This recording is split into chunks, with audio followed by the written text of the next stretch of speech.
Hey, welcome back. So glad you are here. Keep up the good work. It's fantastic. Hey, let's keep talking about goals today, right? We talked about how we got objectives and then the reasons or the whys behind our objectives, the motivations, what we want to happen. So the what, the why, and then how. Processes, tasks, and plans. So today we're going to be talking about processes.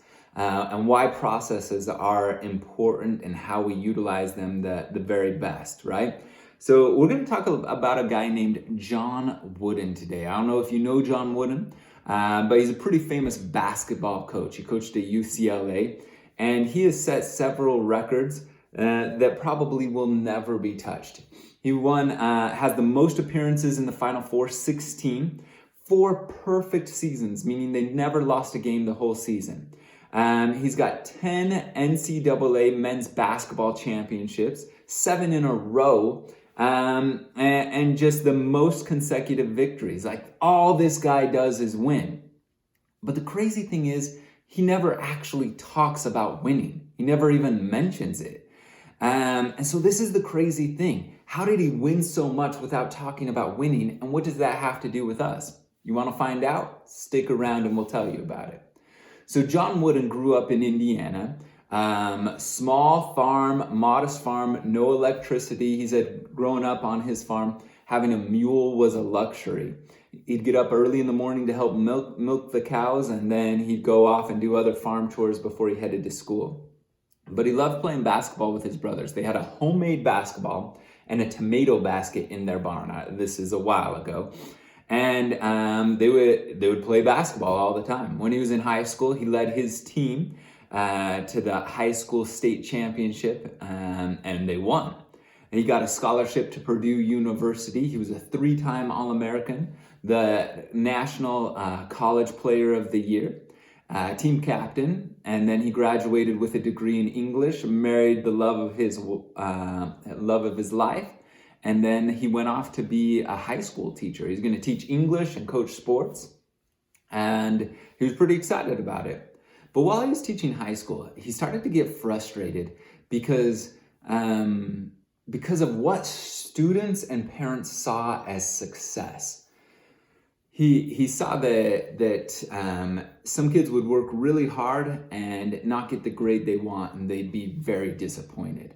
Or they'd work really hard and they wouldn't make the starting varsity and they would be disappointed. And he's like, man, we've got to redefine success, because especially in sports, there is a high failure rating. Like, I think Ted Williams is one of the greatest batters ever, and his hitting percentage is like 40%.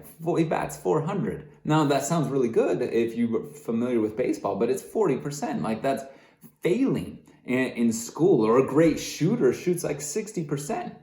And so John Wooden's like, we've got to redefine success so that people understand what success actually is. We got to give people something to aspire for, something that they can work towards. If their only definition of success is I'm better than this other person, that comparison is going to be crushing. His dad taught him growing up, never try to be better than somebody else. Learn from other people. Never stop trying to be the best that you can be. That's in your control. If you get too involved in things you can't control, that's when it will begin to adversely affect you. That's when you'll begin to feel anxious and unsettled and tight, and you won't play well.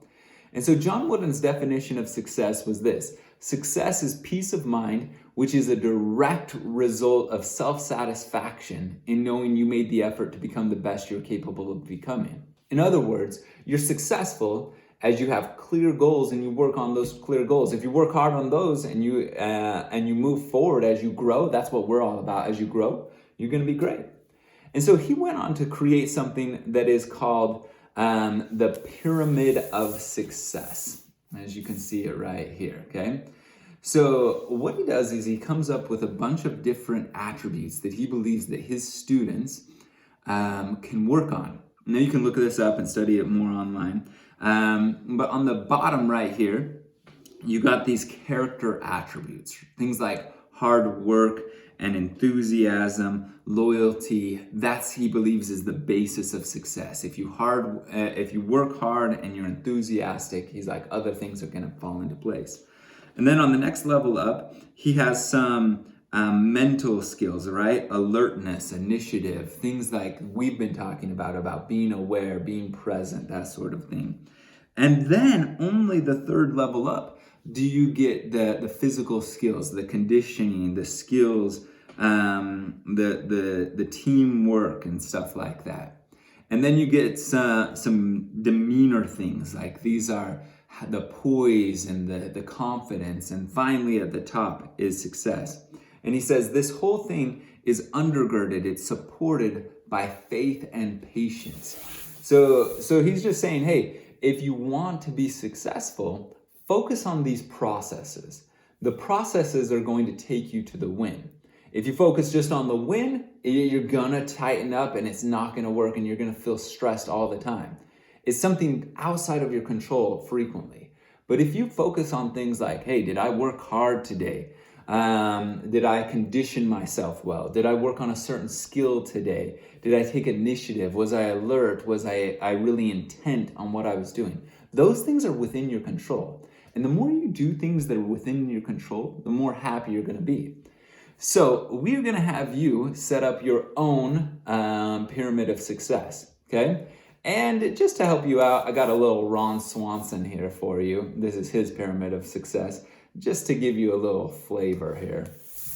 Under my tutelage, you will grow from boys into men, from men into gladiators, and from gladiators into Swansons. Behold, the Swanson Pyramid of Greatness. I've been developing the Swanson Pyramid of Greatness for years. It's a perfectly calibrated recipe for maximum personal achievement. Categories include teamwork, very important. Equally important, selfishness. Take what's yours. America, the only country that matters. If you want to experience other cultures, use an atlas or a ham radio. Cursing, there's only one bad word. Taxes. Haircuts, there are 3 acceptable haircuts. High and tight, crew cut, buzz cut. Are the scissors broken in your house, son?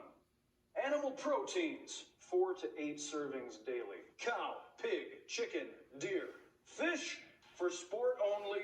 Fish meat is practically a vegetable. Friends, 1 to 3 is sufficient.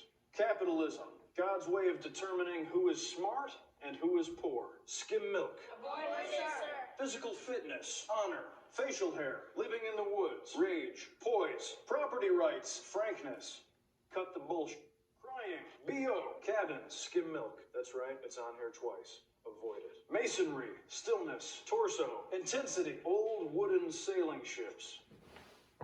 They're beautiful. Okay, mostly nonsense. I don't know if you like Parks and Rec. But you are going to create your own. Don't put skim milk on there twice. But what I want you to do, your assignment is going to be to create your own personal pyramid of success. What are some of the processes that you have control over, that you can focus on, and you can be accountable for, that will lead to the outcomes that you want, that will lead to the winning, the making the team, the state championship, the progress, other things that you want. Now, you don't have to make it as big as John Wooden. You don't have to make it as big as Ron Swanson even. You might consider things like character, mental attributes, physical attributes, demeanor, those sorts of things, the way that John Wooden has, but you don't have to. I would suggest you have at least 4 or 3 on the bottom and then kind of go up to there. So here's what you're going to do. You're going to make your pyramid, like really make it. You can put it in your journal. You can print it out on the computer, whatever. But then I want you to utilize it to evaluate how you did every single day. So you can be accountable. You will make progress if you focus on these processes.